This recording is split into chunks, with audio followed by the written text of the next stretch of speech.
రాబోయే స్థానిక ఎన్నికల్లో భాజపా అభ్యర్థులు సత్తా చాటాలని మెదక్ పార్లమెంట్ సభ్యులు రఘునందన్ రావు ఆ పార్టీ నాయకులకు కార్యకర్తలకు పిలుపునిచ్చారు. మెదక్ జిల్లా నర్సాపూర్లో నూతనంగా ఏర్పాటు చేసిన భారతీయ జనతా పార్టీ కార్యాలయాన్ని ఆయన ప్రారంభించారు. అనంతరం తెలంగాణ వీరనారి చాకలి ఐలమ్మ జయంతి సందర్భంగా ఆమె చిత్రపటానికి పూలమాలలు వేసి నివాళులర్పించారు. ఈ సందర్భంగా మాట్లాడుతూ స్థానిక సంస్థలు, మున్సిపల్ ఎన్నికల్లో భారతీయ జనతా పార్టీ అభ్యర్థులు అధిక సీట్లు గెలవాలని, అందుకోసం ఇప్పటి నుండి అందరూ సమిష్టిగా కృషి చేయాలని అన్నారు.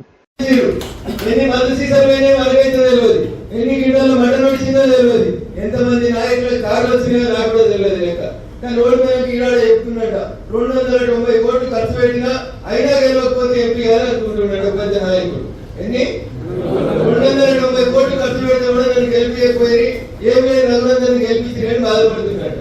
నేను చెప్పిన నన్ను ఎవరు టీఆర్ఎస్ నాయకుడు ఫోన్ చేసి అడిగితే ఎమ్మెల్సీ ఇచ్చి 3 ఏళ్ళు అయిపోయింది, ఒక్క ఊరికైతే రాలేదు.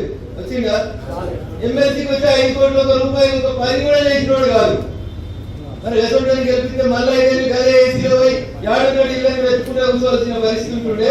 జనం అందుకని ఆలోచించారు. అక్కడ నరేంద్ర మోడీ ఉన్నప్పుడు ఇక్కడ బీజేపీ ఎంపీ ఉంటే ఈ నియోజకవర్గం డెవలప్ అవుతుందని చెప్పి ప్రజలు విశ్వసించారు. కాబట్టి నర్సాపూర్లో కూడా మనకి 50,000 ఓట్లు వచ్చింది. టెక్నికల్ గా మనం 3వ స్థానంలో ఉండొచ్చు. నేనైతే ఇన్సల్ట్ గానే ఫీల్ అవుతున్నా. దాన్ని ఏడుండాలి, మనం ఏడుండాలి, ఏడుండాలి. మెదడులో వచ్చినాయి మన ఓట్లు. ఎన్ని వచ్చినాయి? ఫస్ట్ ప్లేస్ వచ్చింది. కాంగ్రెస్ కంటే టీఆర్ఎస్ కంటే దగ్గర 16,000 ఎక్కువ వచ్చింది. ఇంకొక ఆయన జరుగుతుంది కిసంత కుటుంబ పటాచారంలో నేను లోకల్ నక్కులో మస్తు ఉదాహరణలు పెట్టిండా. ఆయన కంటే ఆయన కూడా 1,00,000 రాలే. మనకు 1,07,000 ఓట్లు వచ్చినాయి పటాచారంలో. ఎందుకు చెప్తున్నాడో వాళ్ళు తక్కువ చేసినందుకు చెప్తున్నాడు. వాళ్ళు చాలా పెద్దోళ్ళు, అలా కులం పెద్ద ఉంది, పైసలు పెద్ద ఉన్నాయి, మనుషులు కూడా పెద్ద ఉన్నారు, పెద్ద పెద్ద కార్లు ఉన్నాయి. నేను దాని గురించి మాట్లాడతలేను. మీరు అర్థం చేసుకోవాల్సింది ఏంటంటే ఒక కులం ఉంటే అందరు కులంలో ఓటేస్తారని కూడా తప్పు.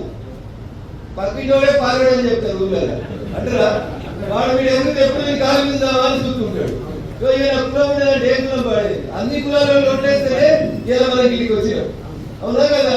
అందుకని నాకు ఇంత ఉంది అంత ఉంది ఎంత లేదు. నీకు ఉండాల్సింది సెల్ఫ్ కాన్ఫిడెన్స్ ఉండాలి, ఆత్మవిశ్వాసం ఉండాలి. నేను మా ఊరికి ఏమైనా కానీ వేరే సర్పంచ్ కావాలి అని ఒక గట్టి కోరిక మీరు ముందుంటే బరాబర్ మీకు రిజర్వేషన్ ఏది అనుకూలిస్తే అది మీరు గెలుస్తారు. విశ్వాసం ఉండాలి, చేతులు ఎత్తుతుంది. ఇంకా నాకు విశ్వాసం లేదంటే చేతులు ఎత్తుతుంది. ఎంత సగసగం ఎత్తుతుంది, వేరే లేదా గట్టి ఎత్తుతుంది. ఇట్లా పొద్దు ఇట్లా ఎత్తిరంటే అనుమానం పడుతున్నారు. నేను అన్ని గెలవాలి, అన్ని ఊళ్ళు గెలవాలి అంటే వార్డు మెంబర్ అంటే చిన్నదని అనుకోదు. వార్డు మెంబర్ కూడా పెద్దదే. 4 వార్డు మెంబర్లు మనం గెలిచిన ఉప సర్పంచ్ అయ్యి. అవునా? ఎప్పుడైనా సర్పంచ్ కర్మగాలి అయిందనుకో ఉప సర్పంచ్ సర్పంచ్ అయ్యి. అందుకని దేని కూడా తక్కువ అంచనా.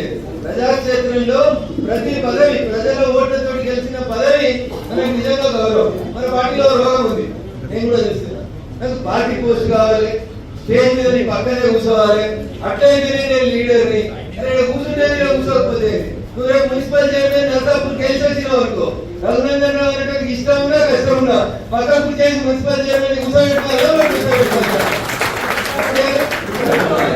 జడ్పీ చైర్మన్ అనుకో, నా పక్కన నుంచి జడ్పీ చైర్మన్ కూర్చుంటాడా కూర్చోడా?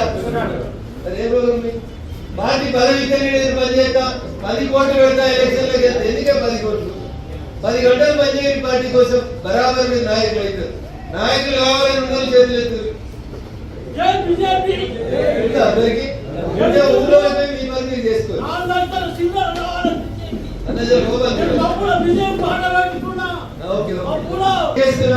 గెలిచినప్పటి నుంచి మళ్ళీ చెప్తా ఉన్నా, నిజాయితీగా పనిచేస్తున్నాం. రోజుకి కనీసం తక్కువ ఒక 10 గంటలంటే నియోజకవర్గం కోసం పనిచేస్తున్నాం. ఎవరు అడిగినా అడగకుండా నియోజకవర్గం అభివృద్ధి కోసం ఏం కావాలో వాటిని దృష్టిలో పెట్టుకుని పనిచేస్తా ఉన్నాం. నన్ను వచ్చేవారు నర్సాపూర్ కంప్లైంట్ చేయమని అడగలేదు. రోడ్డు మీద ఎక్కువ ప్రమాదాలు అవుతున్నాయని ఇచ్చినాం. నన్ను వచ్చేవారు నర్సాపూర్కి 4 లైన్ల రోడ్డు కావాలని అడగలేదు. అయినా రోడ్డు కావాలని చేసినాం. మరొక ఆలోచన వచ్చింది నాకు. తర్వాత కొంతమంది మా మీడియా మిత్రులు చెప్పారు, రవీంద్ర మళ్ళీ పాడేతో ఏది తడా చేయడం మధ్యలో పంచాయతీ వస్తుందా అని చెప్పారు. చెప్తే ఇంకో కొత్త ఆలోచన చేస్తా ఉన్నాం. నేను ఆలోచించింది 4 రోజుల క్రితం ఆలోచించి నేషనల్ హైవేలతో డిస్కస్ చేసిన. అట్లాంటి ఒక ప్రాజెక్ట్ నే నేను శ్రీశైలంలో చేద్దాం అనుకుంటున్నామని రాష్ట్రంలో